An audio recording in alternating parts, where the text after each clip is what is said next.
Bonjour, bonsoir une fois de plus. Bienvenue sur notre chaîne Simama, le Dieu des dieux. Alors nous méditons aujourd'hui sur Matthieu 3, sur l'importance de détecter son Hérode et ses rois mages. C'est très important, pourquoi? Parce que en fait, lorsque nous lisons dans la parole de Dieu, il est important de se positionner au-delà des simples histoires, mais de se positionner par rapport à qui nous sommes et où est-ce que nous allons. Et lorsqu'on regarde, avant même d'arriver à Matthieu 2, il est important de rentrer à Matthieu 1. À Matthieu 1, lorsque nous lisons livre de Matthieu 1 à partir du verset 1, livre de la généalogie de Jésus-Christ, fils de David, fils d'Abraham. Abraham engendra Isaac, Isaac engendra Jacob, Jacob engendra Judas et ses frères, Judas engendra Phares et Zara, de Tamar, Phares engendra Esob, Esob engendra Aram, Aram engendra Aminadab, Aminadab engendra Nassom, Nassom engendra Salmon, Salmon engendra Bouz, Bouz de Rakab, Bouz engendra Obed de Ruth, Obed engendra Jessé, Jessé engendra David le roi, David engendra Salmon, Salmon engendra celle qui avait été femme d'Uri, Salmon engendra Roboam, Roboam engendra Abia.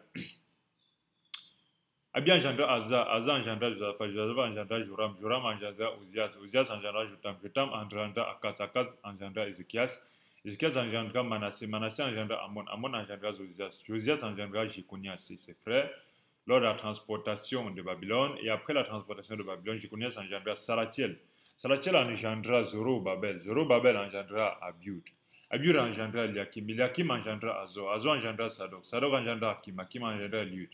Lui engendra Eliezer, Eliezer engendra Matan, Matan engendra Jacob, Jacob engendra Joseph, de Marie, le mari de Marie, de laquelle est né Jésus, qui est appelé Christ.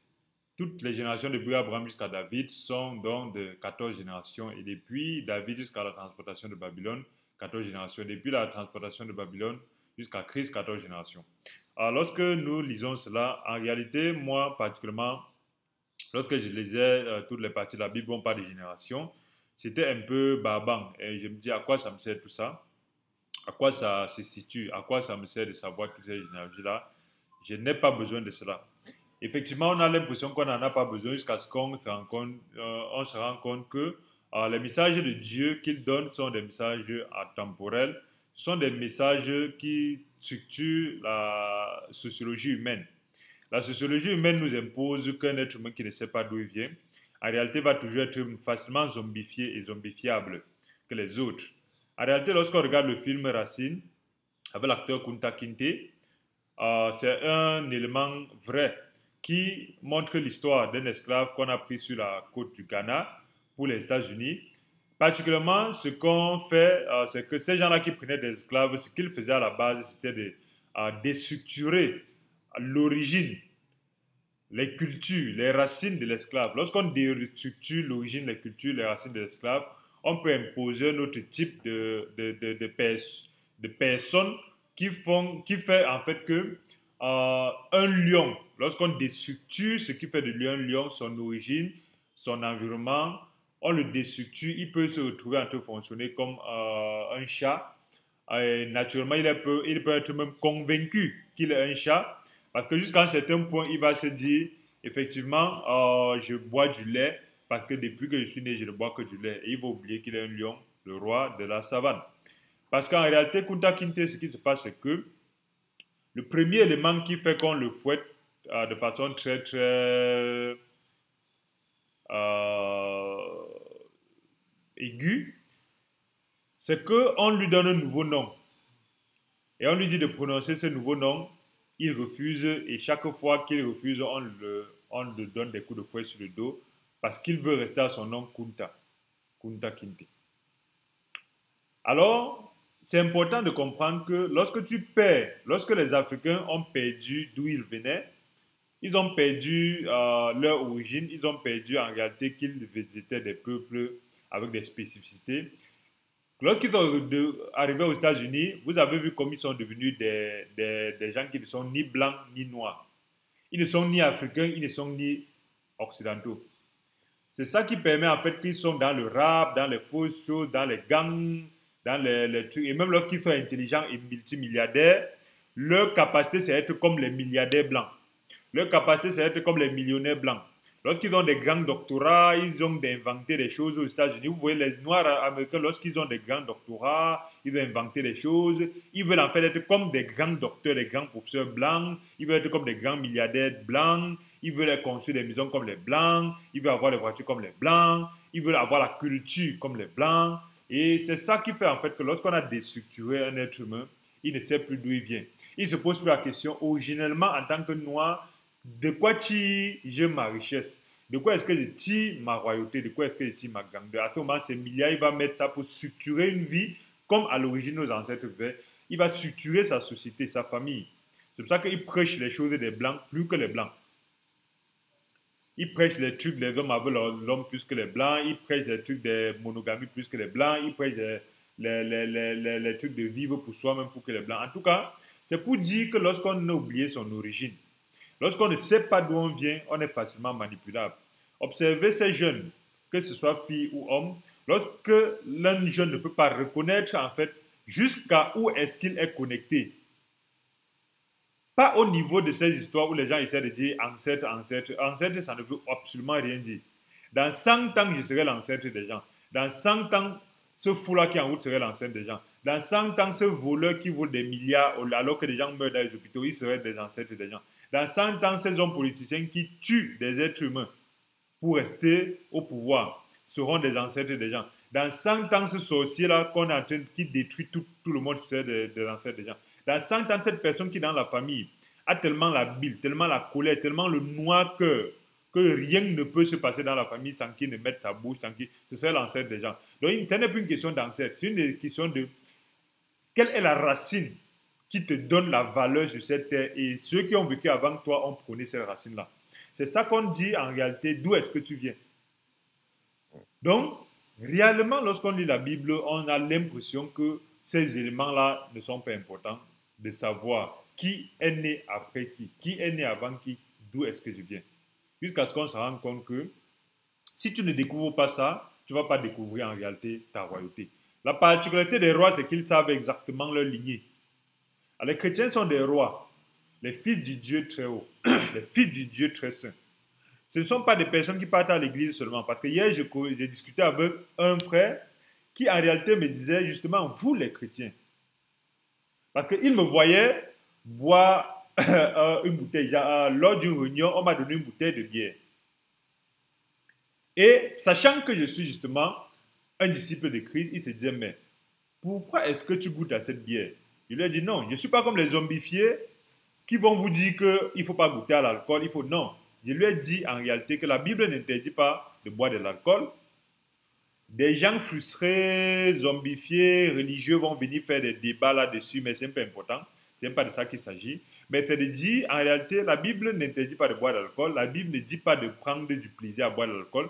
Mais la Bible, en réalité, dit, méfiez-vous des excès, de quoi que ce soit. Même l'excès de l'eau minérale, c'est pas bon. L'excès de la nourriture, c'est pas bon. L'excès de zèle, c'est pas bon. L'excès de joie, c'est pas bon. L'excès de colère, c'est pas bon. L'excès de quoi que ce soit n'est pas bon. Et à cette base-là, il disait, mais pourquoi alors vous, les chrétiens, vous aimez dire des choses qui ne sont pas ce que vous faites? Et je lui ai dit, montre-nous une chose qui est dans la Bible. Il faut plutôt comparer, pas par rapport à ce qu'on a dit et ce qu'on a fait, mais par rapport à ce qu'on fait et par rapport à la Bible.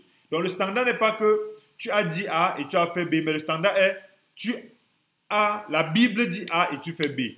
C'est ça le plus important. Parce qu'en réalité, on se rend compte que 90% des gens qui ont des choses qui sont des choses pseudo-religieuses ne sont pas dans la Bible.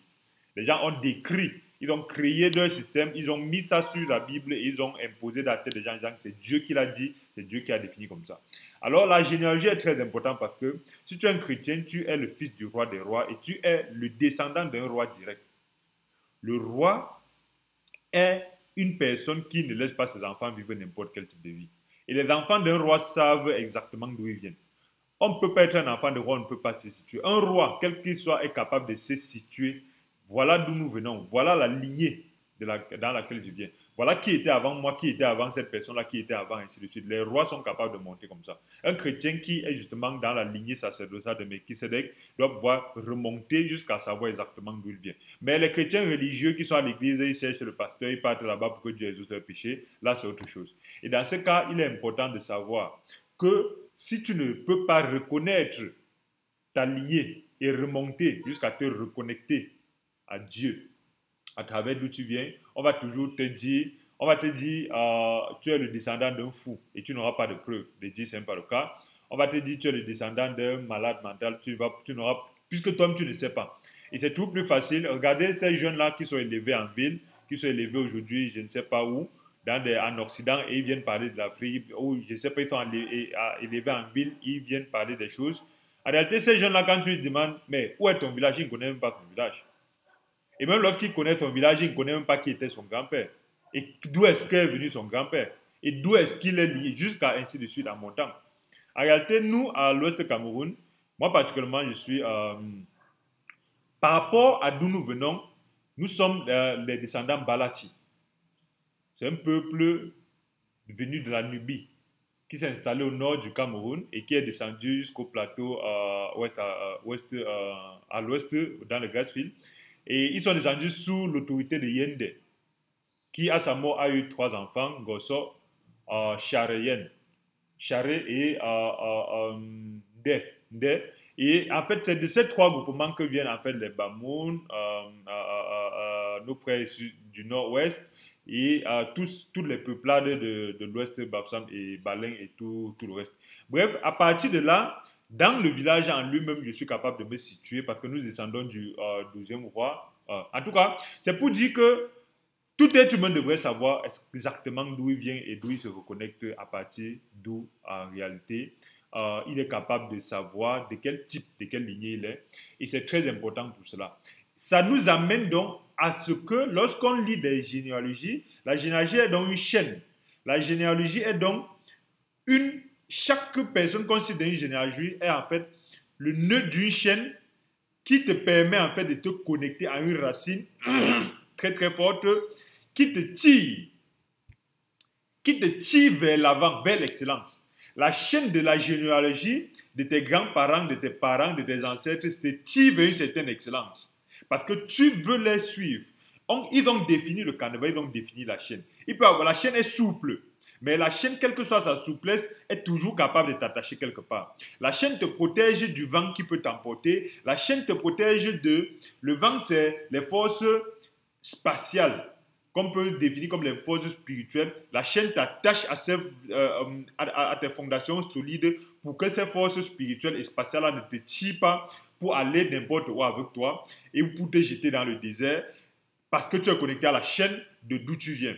La deuxième chose, la chaîne en fait te connecte encore pour empêcher que n'importe quel courant d'eau, n'importe quel courant philosophique, n'importe quel courant de pensée, n'importe quel courant de théorie humaine, n'importe quel courant de personne qui va utiliser la Bible pour zombifier en disant que la Bible dit A alors que la Bible ne dit pas le cas. La Bible dit ceci, alors que c'est quand on lit, c'est parce que la Bible dit. Ces courants-là, en fait, ne peuvent pas t'emporter si tu connais exactement dans quelle chaîne, sur quelle chaîne tu es et quelle est la chaîne qui te tient et qui te fixe à Dieu, qui te fixe à l'Éternel, qui te fixe à la lignée des personnes qui étaient avant toi et qui ont défini le canevas de ce qui doit être le combat de ta vie. Et c'est très important, pourquoi? Parce que c'est ce qui nous amène justement au chapitre 2 qui permet justement qu'on puisse détecter qui suis-je. Parce que lorsque tu ne sais pas qui tu es, tu ne peux pas savoir la différence entre ton Hérode et tes rois mages. Lorsqu'on regarde le chapitre 2 du livre de Matthieu, il est écrit, après que Jésus fut né à Bethléem et en Judée, au jour du roi Hérode, Jésus est né dans une localité où il y avait un roi. Voici les mages arrivaient de l'Orient vers Jérusalem. Ils disaient, où est le roi des Juifs qui a été mis au monde? Car nous avons vu son étoile dans l'Orient et nous sommes venus lui rendre hommage. Alors, en réalité, Jésus est né dans une période où il y avait déjà un roi qui s'appelait Hérode et d'autres rois. Parce que les mages, en fait, ce sont des rois qui sont venus de très très loin. Parce qu'ils ont vu dans les signes du temps. Dans le signe du temps Kairos, le temps du moment opportun, le temps de la chose qui doit se passer, le temps de ce que Dieu a défini que ça doit se passer à ce moment-là. Et dans ce temps-là, ils ont défini, ce temps-là qui avait été défini, ils ont vu l'apparition sur terre d'un roi particulier, spirituellement grand, ou indépendamment du fait qu'ils n'étaient pas des juifs, ils n'étaient pas de leur vie, ce n'était pas quelqu'un de son village, ce n'était pas quelqu'un de sa culture, mais ils ont défini dans le temps Kairos, dans le temps du moment opportun, que effectivement le roi que Dieu nous a promis, effectivement, quel que soit comment il a promis. Parce que ça retire justement ce débat des personnes qui pensent que pour servir Dieu, on doit être de la même communauté que telle personne, on doit être juif comme tel, on doit être ceci, cela, ainsi de suite. En tout cas, il y a des personnes qui sont arrivées à un point où ils pensent que Dieu c'est le Dieu des Blancs, Dieu c'est le Dieu des Juifs. Les mages n'ont pas tenu compte de ces éléments-là. Ils ont vu Dieu qui les a parlé parce que Dieu s'adresse aux êtres humains. Et quand ils ont vu, ils sont venus, ils ont dit, où est le roi des Juifs qui a été mis au monde? Le roi des Juifs, en réalité, ça veut dire justement que quand ils viennent voir le Hérode, ils savent que Hérode c'est un roi. Mais quand il dit le roi des Juifs, qu'est-ce que ça veut dire? Et c'est très important de méditer là-dessus. Il dit, quand nous avons vu son étoile, ça veut dire que la définition de l'apparition de Christ était écrite au niveau des étoiles. C'est très important de comprendre que de comprendre que les choses de Dieu ne sont pas des choses liées aux êtres humains. Mais le roi Hérode, verset 3, mais le roi Hérode ayant ouï dire, en fut troublé, et tout Jérusalem avec lui. Et ayant rassemblé tous les principaux sacrificateurs et scribes du peuple, il s'enquit d'eux, où le Christ devait naître. Le Christ veut dire l'homme, le choisi. L'étoile a montré que, parce que Dieu avait promis qu'il va venir lui-même sauver l'humanité de ses péchés. Et il a promis ça à tous les peuples. C'est pour ça que vous allez voir, chaque peuple a cette représentation de ce qu'on appelle l'homme de Dieu. C'est pourquoi beaucoup de personnes vont venir aujourd'hui nous dire, dans des omnifications, de dire Jésus-Christ des Juifs, c'est le représentant de Jésus-Christ qu'on a retrouvé chez les Babyloniens, on a retrouvé Jésus-Christ chez les Égyptiens, c'est la copie le Vatican a copié. On s'en fout de ça.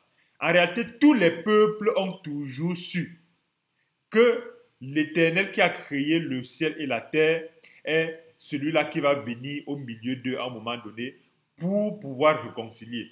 Quel que soit comment ils ont appelé, quelles que soient les visions partielles, quelles que soient les sous-parties, d'autres ont vu plus grand, d'autres ont décrit ce qui devait se passer de façon grande, d'autres ont décrit de façon plus détaillée, d'autres ont décrit de façon moins détaillée.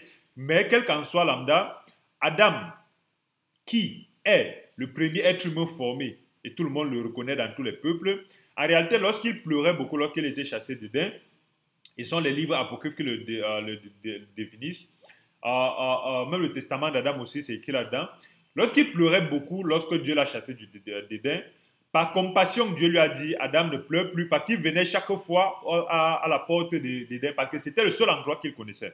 Il venait chaque fois à la porte d'Éden pour pleurer, et puisque Dieu avait mis un chérubin à la porte pour l'empêcher d'entrer, chaque fois qu'il pleurait, Dieu par compassion lui a dit un jour, Adam, ne pleure plus, ce que j'ai dit, je ne peux plus changer.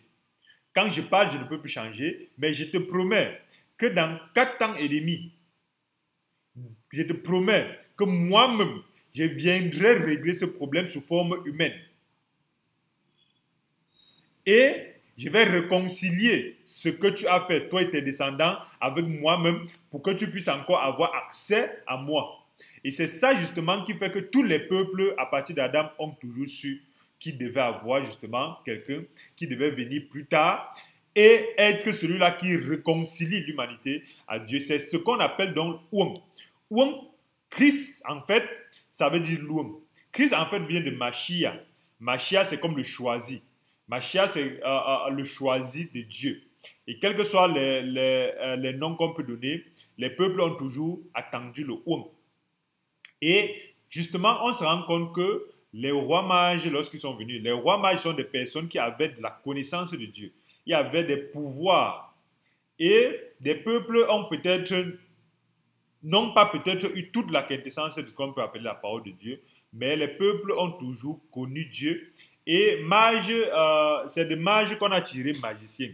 Ce sont des gens qui avaient des pouvoirs et s'ils ont été capables d'interpréter les étoiles, on peut voir comment en réalité ils avaient des pouvoirs. Et au-delà des pouvoirs, ils avaient la crainte de Dieu. Et c'est pourquoi ils peuvent donc venir pour reconnaître le roi. Et Hérode donc lui dit, les sages et les scribes qui devaient retrouver où devait naître le ouan ou le Christ. Ils ont dit à Bethléem en Judée, car il est ainsi écrit par le prophète Matthieu 2, verset 6. Et toi, Bethléem, terre de Juda, tu n'es nullement la plus petite parmi les gouverneurs de Juda, car de toi sortira le conducteur qui pénétrera mon peuple Israël. Israël étant ici, pas ce petit pays né en 1968 qui fait la guerre à tout le monde. Ce n'est pas ce peuple qui, on va dire, sont des Juifs. Israël, c'est le peuple de Dieu. C'est l'ensemble des personnes, en fait, qui reconnaissent l'autorité de Dieu, qui reconnaissent Dieu fait chair, qui reconnaissent, en fait, qu'ils ne peuvent pas vivre sans Dieu et qui reconnaissent qu'ils ne peuvent être en réalité vivants que par la grâce de Dieu. Et c'est donc c'est Israël-là que Jésus-Christ est le berger. Et toute personne, dans tous les peuples, peut se reconnaître d'Israël. C'est pourquoi il y a des sauvés partout. Il y a toujours eu des sauvés partout. Qu'ils aient connu Dieu, qu'ils aient connu la Bible ou pas, il y a eu toujours des sauvés. Parce qu'ils n'étaient pas sauvés par rapport à ce qu'ils connaissaient, mais ils étaient sauvés par rapport à... Ils mettaient la foi en Dieu qui devait venir. Et aujourd'hui, nous mettons la foi en Dieu qui est venu. Nous mettons la foi en la correction de Dieu par rapport au péché. Nous ne mettons pas la foi aux hommes ou au système. Nous mettons la foi en ce que Dieu lui-même est venu et il a corrigé le problème qui nous séparait de lui, qui était le problème du péché. Et naturellement, donc, les rois mages, alors Hérode a appelé secrètement les mages, s'informa exactement, auprès du temps de l'étoile qui apparaissait. Les ayant envoyé à Bethléem, il a dit, allez et enquérez-vous exactement, touchant le petit enfant, et quand vous l'aurez trouvé, faites-le moi savoir, en sorte que moi aussi j'aille lui rendre visite. Et eux, ayant où le roi s'en allait, et voici l'étoile qu'ils avaient vue dans l'Orient allait devant eux, jusqu'à ce qu'elle vint et s'éteint au-dessus du lieu où était le petit enfant. Et quand il vit l'étoile, il se réjouit d'une fort grande joie. Et étant entré dans la maison, il vit le petit enfant avec Marie, sa mère. Ce protestant, il lui rendit hommage et ayant ouvert leur trésor, il lui offrit des dons, de l'or, de l'encens et de la myrrhe. Étant averti divinement en songe de ne pas retourner vers Hérode, il se retirait dans le pays par un autre chemin. Et après qu'il fut retiré, voici l'ange du Seigneur apparut en songe à Joseph en disant, lève-toi, prends le petit enfant et sa mère, fuis en Égypte et demeure, voilà, Mishraïm, il demeure là jusqu'à ce que je te dise, car Hérode cherchera le petit enfant pour le faire périr. Et s'étant levé, il prit de nuit le petit enfant et sa mère et se retira en Égypte. Et jusqu'à la mort d'Hérode, afin que fût accompli ce que le Seigneur avait dit, j'ai appelé mon prophète, disant, à part de prophète, j'ai appelé mon fils hors d'Égypte. Hérode, voyant que les mages s'étaient joués de lui, fut fort en colère et envoyant et fit tuer tous les enfants qui étaient à Bethléem et dans tout le territoire, puis depuis l'âge de 2 ans jusqu'en dessous, selon le temps qu'il s'était enquis exactement auprès des mages. C'est très important de comprendre en réalité que lorsque nous naissons, lorsque tu nais, en réalité, il y a 2 types de personnes autour de toi. Il y a ceux qui autour de toi sont déjà rois, alors que tu es aussi un roi. Ça veut dire, lorsqu'ils te regardent, quel que soit le fait qu'il peut dire, le bébé, moi aussi je vais aller faire le roi bébé, moi aussi je vais aller adorer le bébé, moi aussi je vais aller adorer le nouveau roi des Juifs. Il est le roi, mais quel que soit ce que tu fais, ce que tu dis, le simple fait que tu es ce que tu es, fait que tu es un opposant pour lui, tu es un ennemi pour lui, il va chercher à te tuer. Et en ce moment, il va se présenter devant toi en montant les dents. Il va te présenter devant toi comme s'il veut t'aider. Il va te présenter toi comme s'il était ton ami. Il va se présenter comme si c'était un père pour toi, une mère pour toi. Il va se présenter comme si c'était une soeur, un frère pour toi. Mais en réalité, le simple fait que tu es ce que tu es, fait que tu es un ennemi pour lui. Le simple fait que tu es ce que tu es, fait que tu est une atteinte à sa place, à sa royauté. Mais en réalité, quand tu es naïf, quand tu ne connais pas quelle est la chaîne qui te connecte à Dieu, quand tu ne connais pas quelle est la chaîne qui te connecte au plan que Dieu a mis pour toi, lorsque tu ne connais pas quelle est la chaîne qui te connecte à la royauté, lorsque tu ne te rends même pas compte du roi que tu es, parce que tu te dis en réalité quoi? Je suis bébé, je suis né dans l'étable, je suis bébé, je suis né avec des pauvres, je suis bébé, je suis né avec une Marie, un Joseph qui n'est qu'un charpentier. Qui suis-je pour penser que je suis roi alors que Hérode est là? Quand tu es dans ce type de mécanisme-là, en réalité, tu donnes la possibilité à Hérode de pouvoir justement, dans ses tissus, somptueux, dans son somptueux palais, de te frustrer, de te rendre triste et de te déconnecter en fait de la royauté de ce que tu es. En réalité, le premier aspect, c'est de méfie-toi de ton Hérode, méfie-toi de tes Hérodes, méfie-toi des gens qui sont autour de toi te détestent, même si en réalité, il y a ceux qui te détestent en montrant, il y a ceux qui te détestent en cachant, il y a ceux qui te détestent en faisant comme signe comme s'ils veulent aussi adorer avec les mages. Ils font comme s'ils veulent aussi t'encadrer. Ils font comme s'ils veulent aussi te louer. Ils font comme s'ils veulent aussi te permettre en fait de grandir pour devenir ce que tu es, alors qu'en réalité, ils veulent mieux te comprendre pour mieux te détruire parce qu'ils ont peur de la place que tu vas prendre. En réalité, ils ont peur de ce que tu vas faire par rapport à leur place. Ils ont peur pour protéger leur place. C'est pour ça qu'il y a des gens qui sont capables de te tuer, de te détruire. Pas parce que tu as fait quelque chose. Pourtant, tu veux souvent te dire, mais pourquoi on me déteste? Pourquoi? Qu'est-ce que j'ai fait à telle personne? Pourquoi est-ce qu'on me fait ça? Ce n'est pas une histoire de ils t'ont fait et ainsi de suite. C'est que tu es un roi et tu es venu, eux aussi sont des rois. Mais ta royauté est tellement grande que des gens l'ont vu à partir du ciel. Mais eux, leur royauté est limitée à Jérusalem. Leur royauté est venue des hommes. C'est pourquoi ta royauté est tellement grande qu'ils ne peuvent qu'en réalité vouloir te détruire. Alors, c'est à toi de reconnaître qui est mon Hérode. Et autour de toi aussi, il y a des gens qui sont des rois mages. Ce sont des gens qui, même sans te connaître, savent que tu es roi. Ce sont des gens qui, lorsqu'ils ont vu ton étoile, ils savent que celui-ci, je dois l'adorer. Ils savent que ma bénédiction découle de celui-ci. Ils savent que ce que j'ai de plus précieux, je vais donner. Pourquoi? Parce qu'en réalité, lorsqu'il vit l'enfant, il se prosterne. Méfie-toi de ceux qui se prosternent comme Hérode. Il y a aussi ceux qui se prosternent comme les rois mages. C'est à toi d'utiliser la sagesse de Dieu pour détecter. Celui-ci qui se prosterne devant moi, il se prosterne comme Hérode ou il se prosterne comme le roi mage. S'il se prosterne comme Hérode, ça veut dire qu'il fait justement l'assemblant pour venir te tuer, pour venir te détruire après. Parce que lorsqu'on regarde en réalité, on peut voir que malgré le fait que Hérode peut vouloir aussi aller faire le roi bébé, il peut vouloir être celui-là qui veut aussi aller se prosterner devant l'enfant qui est né, il est capable plus tard de tuer des enfants qu'il sait bien que sur les 200 enfants qu'on tue là, en réalité, les 200 ne peuvent pas être cet enfant-là. Mais il tue quand même des innocents. Il sait, s'il y a des gens qui peuvent te détruire par rapport à la royauté que Dieu t'a donnée, par rapport à la promesse que Dieu t'a donnée, par rapport au don que Dieu t'a donné, par rapport au ministère que Dieu t'a donné, par rapport au savoir-être que Dieu t'a donné, par rapport au savoir-faire que Dieu t'a donné. Il y a des gens qui pour te détruire vont détruire 100 autres enfants. Il y a des gens qui vont détruire tout un quartier parce qu'ils te cherchent. Il y a des gens qui vont détruire toute une entreprise parce qu'ils te cherchent. Il y a des gens qui vont détruire tout un pays parce qu'ils te cherchent. Parce que lorsque Hérode a détruit tous ces enfants-là, c'est parce qu'il cherchait un seul enfant parmi tout ça. Il n'a pas eu le cœur d'avoir peur, d'avoir mal pour les parents de ces enfants-là. Donc, tes Hérodes autour de toi, pour te détruire, ils vont détruire tellement d'autres choses. Et dans ce cas-là, il faudra te dire, effectivement, Dieu qui me garde doit être toujours celui-là qui va me permettre de détecter qui est mon Hérode, qui sont mes rois mages. Autour de nous, les rois mages, ils se sont prosternés naturellement, pas en faisant semblant ni pour gagner quelque chose, ni pour se comparer. Parce qu'autour de nous, toujours, le Hérode est toujours celui-là qui se compare à l'autre. Le Hérode est justement, parce qu'en réalité, lorsque nous avons de la valeur, notre valeur ne dépend pas des autres. Lorsque tu connais, par exemple, monter un mur, tu ne connais pas monter un mur par rapport à l'autre. Lorsque tu vois quelqu'un qui monte aussi un mur, tu es juste reconnaissant d'une autre personne. Mais quand tu connais monter un mur en te comparant aux autres, c'est quand tu vas voir quelqu'un qui monte un mur mieux que toi, au lieu d'aller apprendre. Parce qu'à la base, lorsqu'on monte un mur, la nature d'un roi, c'est que lorsqu'il voit quelqu'un qui monte plus, il dit, oui frère, quelle est la technique que tu utilises pour monter plus? Montre-moi ainsi de suite, s'il te plaît, je veux voir. Et lorsqu'il voit, il s'en va encore, il leur manque son niveau. Mais la nature des gens aigris, des mauvaises personnes et des sorciers, c'est que lorsqu'ils te voient monter mieux un mur, ils veulent seulement te tuer. Il ne vient jamais dire, montre-moi comment tu fais cela, montre-moi comment tu fais pour le faire. Je veux apprendre. Je veux humblement apprendre. Ils ne le font jamais. Ils veulent toujours. Tu veux montrer que tu montes les murs plus que qui? Tu as toujours raison. Tu veux montrer que tu lis la Bible plus que qui? Tu veux montrer que tu enseignes plus que qui? Tu veux montrer que tu médites plus que qui? Tu veux montrer que tu veux.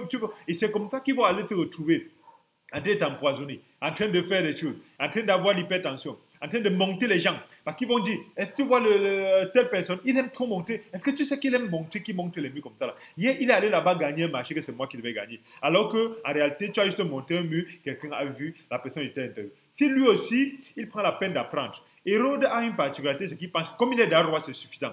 Comme il est d'un roi, c'est pour lui-même. Et comme il est d'un roi, il doit mater les autres. Les Hérodes sont des sorciers autour de nous. Sorcier, ce n'est pas seulement quelqu'un qui fait du mal. Sorcier, c'est aussi quelqu'un qui a une mentalité de sorcier. La mentalité de sorcier, c'est celui qui est autour de toi, va toujours se comparer aux autres. C'est celui-là qui, quand il voit ses biens, au lieu d'aller apprendre, il voit ses biens, il veut détruire. Dans la famille, il y a toujours les Hérodes. Si ça ne passe pas par moi, ça ne doit pas être fait. Je suis le seul roi. Et c'est comme ça qu'il y a dans les familles nucléaires cette tante-là, que ça ne passe pas par elle.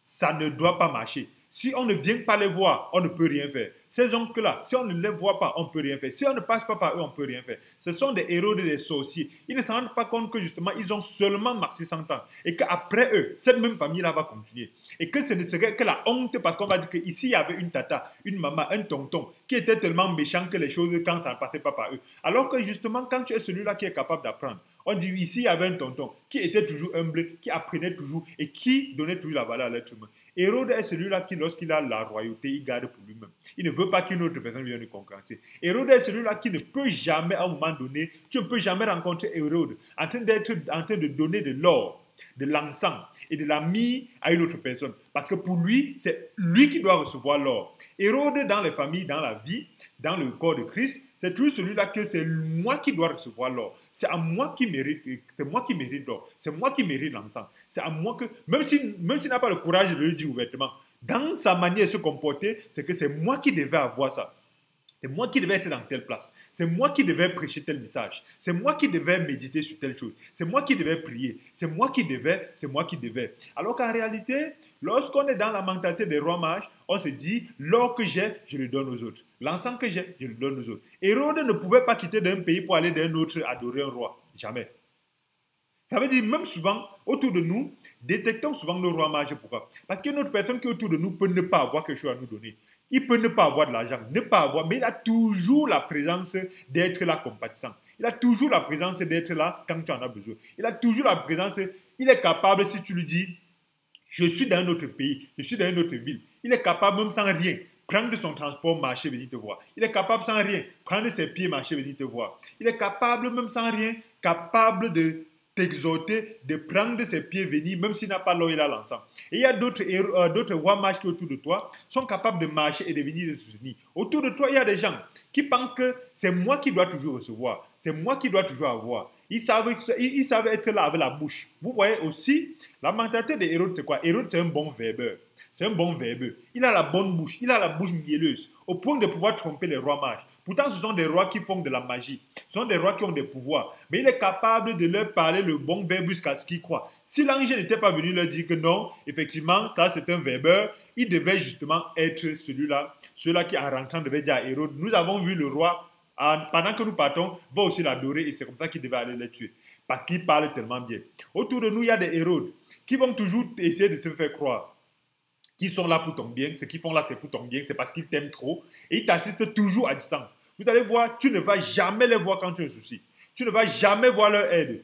Mais ils savent toujours te dire comme quoi, ah, c'est nous qui t'avons fait ci, c'est nous qui sommes ça, c'est nous qui avons fait ci. Mais en quel moment tu peux regarder et dire, dans tel cas je l'ai vu, dans telle situation je l'ai vu, dans telle situation j'ai vu son aide, dans tel cas j'ai vu comment la personne a pris ses pieds, marché, venir. Mais dans leur bouche, ils vont toujours te dire, et aller dire partout, si ce n'est pas moi, il ne devait pas être comme ça. C'est à cause de moi que nous sommes comme ça, que lui il est comme ça. C'est nous qui avons fait ça. C'est nous qui... Et c'est comme ça qu'il va toujours être celui-là qui va matraquer les gens pour pouvoir créer des camps. Donc méfie-toi, détecte ton Hérode, ce sorcier et cette sorcière-là, qui autour de toi, en réalité, est en train de te voir comme un ennemi à sa royauté, parce qu'il sait que tu as une étoile qui brille plus que la sienne. Et justement, le sorcier et la sorcière Hérode qui est à côté de toi, ou Hérodias aussi, c'est celle-là ou celui-là qui autour de toi ne va jamais chercher à apprendre de toi, il va toujours chercher à te comparer parce qu'il se dit que c'est moi qui devais avoir ce qu'il a là, c'est moi qui devais être, c'est moi qu'on devait, c'est à moi que telle chose devait être faite. Méfions-nous et méfions-nous et méfions-nous. Les rois mages autour de nous sont des personnes qui sont capables d'être là indépendamment de ce qu'ils ont. Ce sont ces personnes qui sont capables d'être là de nous soutenir de façon claire. Ce sont des personnes qui sont capables. Observez bien. Les rois mages sont venus voir l'enfant. L'enfant n'a pas la capacité de faire quoi que ce soit. l'enfant, le soutien n'est pas dépendant à ce que tu fais. Pourquoi? Parce qu'il y a un autre type de soutien dans le corps de Christ, dans l'église, dans les familles nucléaires, où on te soutient par rapport à ce que tu peux faire ou ce que tu ne peux pas faire, par rapport à ce que tu peux donner ou ce que tu ne peux pas donner. C'est ça qui permet justement qu'on puisse voir que cet enfant-là n'était pas capable de laver les pieds des rois mages. Il n'était pas capable de leur donner quoi que ce soit, mais ils l'ont soutenu. Détecte ton roi mage, celui-là qui est capable de t'aider sans chercher à savoir qu'est-ce que tu lui donnes en retour, sans chercher à savoir qu'est-ce que tu peux faire en retour, sans chercher à savoir parce que l'enfant, en réalité, les rois mages n'avaient pas la garantie que l'enfant va même, il serait encore en vie quand l'enfant va briller. C'est pour ça justement que méfie-toi de ceux qui t'aident en disant que demain quand tu seras grand, tu vas aussi les aider. Méfie-toi, ça sont des héros. Méfie-toi de celui-là qui est capable de t'aider en disant que je t'aide parce que tu es gentil avec moi, parce que tu fais ce que je dis. Parce que demain, quand tu ne serais pas le cas, quand ce ne serait plus le cas, ils ne vont pas le faire. Alors, c'est très important. Et aujourd'hui, nous allons aussi, au-delà de te dire détecte ton héros, détecte tes rois mages, et concentre-toi ta vie sur tes rois mages. Et considère tes héros comme tes ennemis. On s'en fout. Si c'est ta mère, si c'est ton père, si c'est ton frère, ainsi de suite. Toute personne qui te voit comme un élément à abattre sous peut-être que tu es plus que lui ou plus que... En fait, c'est parce qu'en réalité, cette personne-là n'est pas une bénédiction pour toi. Et ça n'a rien à voir avec la relation. Et c'est très important de comprendre cela parce que Dieu n'est pas bête. Parce qu'autour de nous, le héros de là, il aurait pu faire naître Christ dans le pays des rois mages. Parce que Christ n'a pas dit que comme le Hérode c'est notre roi, en tout cas il va faire comment, il va vivre comme ça, Dieu va le changer. S'il disait ça, il continuait à persister, à vivre dans la même ville que Hérode, Hérode devait lui couper la tête. Toi qui continues à persister avec ton Hérode, ce sorcier, cette sorcière-là, sous peut-être que c'est ta famille, sous peut-être que c'est ton frère, c'est ta soeur, ainsi de suite, il va te couper la tête. Et Dieu ne va rien faire. Tu ne peux pas rester à Jérusalem pendant que Hérode qui est à Jérusalem, qui est ton roi, il veut déjà te couper la tête. Tu prétends que tu es plus spirituel que Dieu. Tu es plus spirituel que Dieu. Au lieu de fuir en Égypte, tu restes là, c'est mon sang. Non, non, non, ils vont te couper la tête. Parce qu'ils ont coupé des têtes de centaines d'enfants, des innocents, des bébés. Ils ne comprennent pas comment un être humain peut imaginer faire couler le sang d'un enfant. Faire même couler le sang sur le bout d'un doigt d'un enfant. N'imaginons pas tuer un enfant. Imaginez tous ces éléments-là, c'est la méchanceté des gens-là que vous considérez que sont vos personnes. Parce que pour vous tuer, c'est pour ça que la mort des gens qui ont joué avec leur héros, ça ne vient jamais de l'homme. Si vous regardez autour de vous, autour de nous, un frère, une sœur, qui est un roi, que son étoile a brillé, quand vous regardez qu'il a joué avec son héros et que quelque chose lui est arrivé, observez que ça ne vient jamais de l'autre. Parce qu'ils ont voulu être plus spirituels que Dieu. C'est pour dire, à l'heure de te séparer de ton héros, ne spiritualise pas. Et dans ce cas, nous pouvons voir comment Dieu, pour protéger, envoie le Christ à Mishraïm, en Égypte. Toute personne, à un moment de sa vie, passe en Égypte. L'Égypte, c'est cette période, c'est cet endroit de ta vie-là où tu es peut-être même loin de l'église. Tu es peut-être loin de ta famille. Tu es loin des personnes avec qui tu as grandi, mais que Dieu t'a mis là-bas pour te protéger parce que les héros voulaient te manger. C'est pour ça que l'Afrique est très, très fondamentale dans la foi. Moshe a expérimenté l'Égypte. Joseph a expérimenté l'Égypte. Nos grands-parents ont expérimenté l'Égypte. Le roi Bamenju, Sokoudjou, a expérimenté l'Égypte. Parce que dans sa royauté, pour fuir, il est allé en pays Boulou. C'est un grand roi pour ceux qui ne sont pas au Cameroun. C'est un grand roi, c'est l'un des plus grands rois de l'Ouest, l'un des plus grands rois vivant à l'ouest du Cameroun, dans le pays Grassfield actuellement. Il a près de 75 ans de règne. Dans sa traversée, il est allé en Égypte pour le protéger de ses héros. Toi aussi, frère et soeur, observe dans ta vie, il y a des moments. Si tu n'es pas encore allé en Égypte, patiente, ça va arriver. Cette période-là, tu vas aller ce qu'on appelle dans le désert. Jésus-Christ est allé en Égypte quand il était petit, mais même lorsque le Saint-Esprit descend sur lui, pour commencer le ministère, il est encore allé dans l'équivalent d'Égypte qui est 40 jours au désert. Le peuple d'Israël est encore allé dans l'équivalent d'Égypte, c'est 40 au désert. C'est un endroit où Dieu te retire, c'est un endroit où l'environnement n'est pas propice, c'est un endroit où le cadre n'est pas agréable, où le cadre n'est pas bon, où tu te meurs à petit feu, où tu te tues à petit feu pour pouvoir, Dieu est en train de te purifier. C'est un endroit où Dieu te passe au feu pour faire sortir le diamant qui est en toi. C'est un endroit où Dieu te met sous les grandes pressions pour pouvoir sortir le diamant. C'est un endroit où Dieu te passe au feu pour pouvoir retirer les scories de l'or que tu es. Ça veut dire que tu es un roi. Tu es un roi, mais tu te dis, mais pourquoi cette misère? Pourquoi ça ne marche pas? Pourquoi je souffre autant? Pourquoi cette maladie est là? Pourquoi cette personne-là, je suis tellement incompris? Pourquoi cet environnement-là, les gens qui devaient me comprendre, les gens qui devaient être mes notables, les gens qui devaient m'encadrer, pourquoi ces personnes-là, en réalité, sont toujours mes ennemis? Ce sont justement tes héros. Et Dieu te retire, te met dans un cadre où c'est même des gens que tu ne connais pas. Ce sont des étrangers, des gens qui ne sont même pas chrétiens comme toi, des gens qui ne lisent même pas la Bible. Mais ils t'encadrent de telle sorte que tu peux voir Dieu. Parce qu'aujourd'hui, la zombification est fondamentalement chrétienne, où des gens tuent au nom de Dieu. Des gens tuent avec des versets bibliques. Des gens tuent leurs frères en lisant la Bible. Ils lisent la Bible pour détruire. Ils justifient pourquoi ils sont invivables à travers les versets bibliques. Ils lisent la Bible pour te démontrer pourquoi ils te tuent.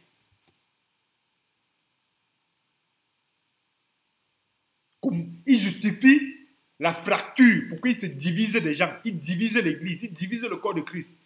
Donc tel frère n'est pas comme moi, tel frère ne suit pas Dieu, il n'a pas la foi, il ne respecte pas tel truc, il croit au ceci, je ne crois pas à la même chose, il est satanique, il est adultère, il ne croit pas en Dieu, il ne médite pas, il ne jeûne pas. La Bible a dit que telle personne, il ne faut pas être à côté de lui.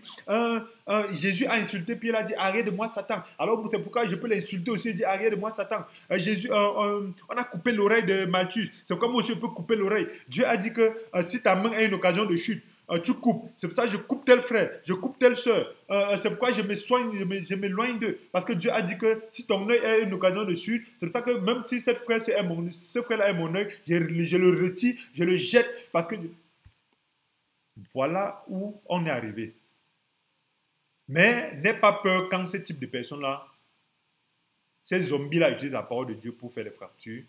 Même si tu es seul, reste en Égypte. Parce que c'est où Dieu t'a mis pour te garder, pour te protéger, pour te former. Parce que même Abraham a été formé en Égypte. Toute grande personne a été formée dans un endroit où le cadre n'était pas propice. C'est ça qu'on appelle Mishraïm, c'est ça qu'on appelle l'Égypte. C'est l'endroit où c'est censé être même le milieu des païens. C'est censé être le milieu improbable. C'est censé être un endroit où on va dire que non, les enfants de Dieu ne doivent pas être là-bas. C'est censé être un milieu où on va dire que non, les intellectuels ne doivent pas être là-bas. C'est censé être un endroit où on va dire que moi si, qu'est-ce que je fais ici?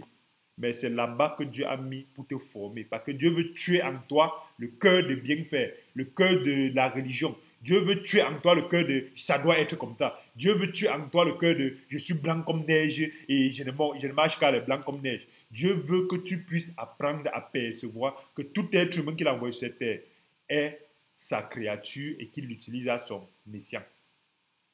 Alors, frères et sœurs, détecte qui est ton roi mage. Qui est ton héros? Fracture-toi et quitte de ces héros-là. Sinon, il va te tuer. Le bon cœur que tu as là, ça va finir par l'épée sur ta tête. Sous prétexte que tu penses que non. Tu vois. Et quand tu fuis, frères et sœurs, fuis en Égypte. Cet endroit-là où Dieu te conduit, hors des zombifiés. Hors des zombifiés de la famille. Hors des zombifiés chrétiens. Hors des zombifiés religieux. Frères et sœurs, n'oublie jamais que l'Éternel est grand. Il nous donne la capacité de reconnaître que nous sommes des rois. Quelle est la chaîne qui te connecte? En tout cas, c'est un élément qui permet à chacun de pouvoir méditer encore plus pour découvrir les grandeurs que Dieu a mis dans les concepts de généalogie, les concepts de qui est mon héros, les concepts de je suis un roi, les concepts de pour me servir et pour m'encadrer, on n'a pas besoin. même à l'état enfant. On n'a pas besoin d'attendre quand je vais faire ci, je vais faire ça. Méfions-nous. En tout cas, si ce partage t'a édifié, n'oublie pas de t'abonner, de cliquer sur la cloche de notification et pour être alerté la prochaine fois lorsqu'il y aura des partages. Et n'oublie pas de méditer et de nous dire si cela vous a béni.